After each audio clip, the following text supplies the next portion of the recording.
বিশেষ সতর্ক বার্তা।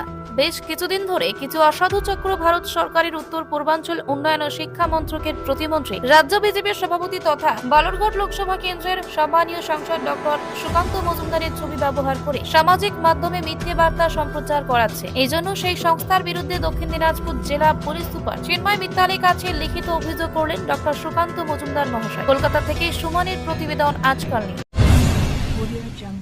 এর মাধ্যমে জানতে পারি যে আমার ছবি অবৈধভাবে ব্যবহার করে একটি অ্যাপে থেকে ঋণ দেওয়ার একটি প্রকল্পের প্রচার করা হচ্ছিল। স্বাভাবিকভাবে আমি জেলার পুলিশ সুপারকে চিঠি দিয়ে জানিয়েছি, আমার তরফ থেকে আমার এপিএস জানিয়েছে, এবং আমি দেখেছি ওই অ্যাপগুলোতে শুধু আমি নয়, ভারতবর্ষের বিভিন্ন মন্ত্রী, বিভিন্ন মুখ্যমন্ত্রীরও ছবি নিয়ে তারা এই ধরনের অপপ্রচার করছে এবং তারা লোন দেওয়ার প্রতিশ্রুতি দিচ্ছে কম ইন্টারেস্টে বা কম লায়াবিলিটিস দিয়ে।